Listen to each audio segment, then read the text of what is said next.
دیکھنے سننے والوں کو نام کا سلام پہنچے۔ دوستو، اقوام عالم کی تاریخ اگر آپ دیکھیں تو ان میں نہایت چند قومیں ہیں جنہوں نے جس نظریے کو اپنایا اور پھر اس پر قائم رہیں، زمانے کی سرد گرم ہوائیں اس کا کچھ بگاڑ نہ سکیں۔ ان میں ایک ترک قوم ہے۔ اسلام کی ابتدا سے عربوں نے اپنے آپ کو سانچے میں ڈھالا۔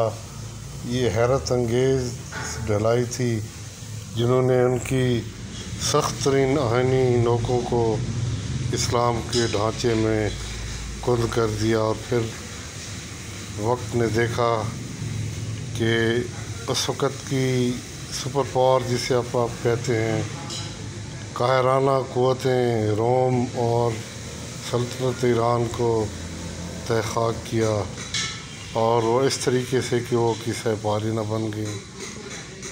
پھر وقت نے یہ بھی دیکھا کہ وہی لوگ جن کی ہیبت سے پہاڑ بھی لرزہ برنداں ہوتے تھے، وہ پھر آج کے دور میں جب انہوں نے دنیاوی غلاظتوں کو اپنے اوپر چپکانا شروع کیا، تو پھر وہی لوگ جن سے اقوام عالم خوفزدہ رہتی تھیں، وہ انہی کے آگے پھر ہاتھ باندھ کر کھڑے ہونے کو سعادت کی وجہ سمجھنے لگے۔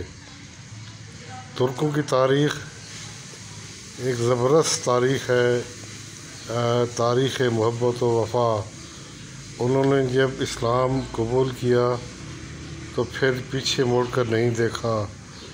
انہوں نے حجاز مقدس میں حضور پاک صلی اللہ علیہ وسلم کے روضہ مبارک، اس کی محبت و تقدس کے لیے جس قسم کی قربانیاں دیں، تاریخ عالم اس کو پیش کرنے سے قاصر ہے۔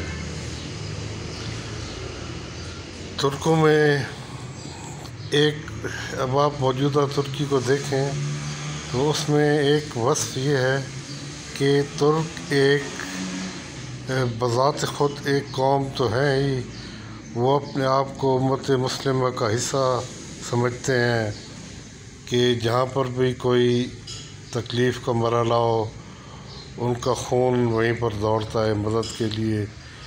30 لاکھ شامی بچوں کی کفالت وہ اس طرح کر رہے ہیں جیسے اپنے بچوں کی بھی انہوں نے نہیں کی ہوگی۔ تعلیم و تربیت، خوراک، رہائش، یہ کون لوگ کرتے ہیں؟ یہ وہی لوگ کرتے ہیں جن کے دل، جن کے دماغ اس محبت میں ڈھلے ہوئے ہیں جو انہیں اسلام نے دی ہے۔ عثمانی تاریخ کا اگر آپ مطالعہ کریں تو اس کے واقعات آپ کے خون کو، آپ کے لہو کو گرما دیں گے۔ یہ کیسی محبت تھی۔ اتاترک، جب آیا تھا اتاترک کہتے ترکوں کا باپ، ترکوں کے باپ کو جب اقتدار ملا جنگ عظیم دوم کے بعد، تو اس نے عربی پر پابندی لگائی، قرآن شریف پر پابندی لگائی، مسجدوں کو تالے لگا دیے گئے، عربی نام تک رکھنا جرم تھا، عربی کا سلام کہنا بھی جرم تھا، سکارف پہننا تو بہت بڑا جرم تھا۔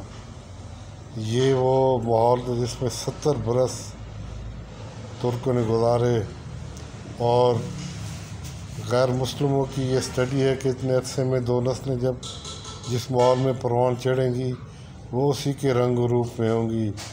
ان کا اندازہ یہی تھا کہ ترک اب کسی بھی لحاظ سے مسلمان نہیں رہے، لیکن جب ان کو تھوڑی سی بھی موقع ملا، جیسے اب طیب اردگان ہیں، ان سے پہلے جب یہ ان کو ایک وال ملا تو ترک قوم میں اسلام کی محبت کا جذبہ ایسے پھوٹا جس طرح دہکتا ہوا لاوا اپنے آگے آنے والی ہر چیز کو خواہش خاصاک کی طرح جلا دیتا ہے۔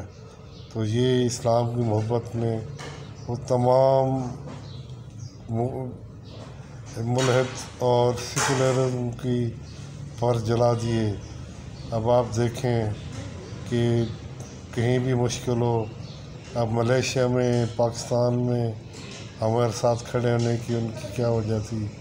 وہ یہی جذبہ محبت الوطنی تھا۔ دوسری بات بتاؤں کہ ترکوں نے اپنے اندر غداروں کو اول تو پیدا نہیں ہونے دیا، اور اگر پیدا بھی ہوئے تو ان کو بریانی اور قیمے کی پلیٹوں سے آبیاری نہیں کی جیسے ہمارے یہاں ہوتا رہا ہے۔ ترک قوم اپنے نامخلص لوگوں کی محبت میں کبھی ایسی نہیں تڑپی جیسے ہمارے یہاں ہوتا رہا ہے۔ وہ قوم ہے ایک زبردست قوم، اور دل چاہتا ہے کہ ہم بھی انہی میں سے ہوتے۔ ترکوں کی افواج اور پاکستان کی افواج، یہ حیرت انگیز طور پر یہ ایک ہی چیز ہے۔ میں ان کو ایک ہی چیز سمجھتا ہوں کہ ترک قوم نے اپنی افواج کو ابھارا ہے، ان کو اس مقام تک پہنچایا ہے کہ جب وہ جہاد کے لیے جاتے ہیں تو قرآن مجید کی بوسہ لے کر جاتے ہیں، اور لا الہ الا اللہ ان کی نعرہ ہوتا ہے۔ اور ہماری قوم میں اپنی قوم کو انتہائی کم درجے کی اور کم ظرف قوم سمجھتا ہوں، لیکن حیرت انگیز طور پر اسی قوم سے نکلنے والے وہ سپوت جو اس وطن کے دفاع کا عہد کیے ہوئے ہیں، وہ ان سے یکسر، ان عوام سے یکسر مختلف ہیں۔ اور یہ کوئی حیرت کی بات نہیں ہے، اور اس کی وجہ یہ ہے کہ انہوں نے اس لا الہ الا اللہ کے نام پر بننے والے ملک کی ساتھ عہد وفا نبھایا ہے، عہد کیا ہے، اور وہ اسی طرح نبھائیں گے جس طرح ترکوں نے اسلام سے محبت کا عہد نبھایا ہے۔ دوستو، میری تو ایک خواہش یہ تھی کہ یہ جب دو دستے ملتے ہیں، ابھی SSGs کی ٹریننگ ہو رہی ہے، تو پاکستان ترک جھنڈا اٹھائے اور ترکی پاکستان کا جھنڈا اٹھائے۔ میں ان میں کوئی فرق نہیں سمجھتا۔ SSG ہیڈ کوارٹر تربیلا میں پاکستان کے ساتھ ترک کا جھنڈا بھی لگایا جائے، یہ میری خواہش ہے۔ ہو سکتا ہے کہ خواہش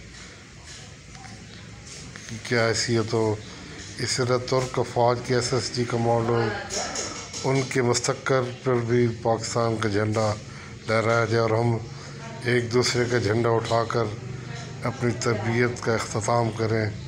اور ایک بات یاد رکھیں، پاکستانیوں کو چاہیے کہ ہر مشکل وقت میں ترک افواج، ترک عوام کے ساتھ کھڑے ہوں، زبانی کلامی نہیں بلکہ عملی طور پر۔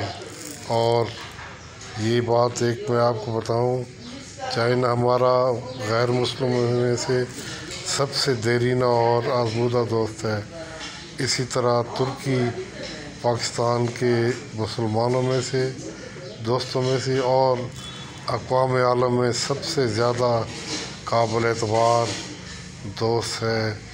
یہ دوست رہے گا۔ ہم ایک راہ کے مسافر ہیں، اور ہم اس کا عہد بھی کرتے ہیں۔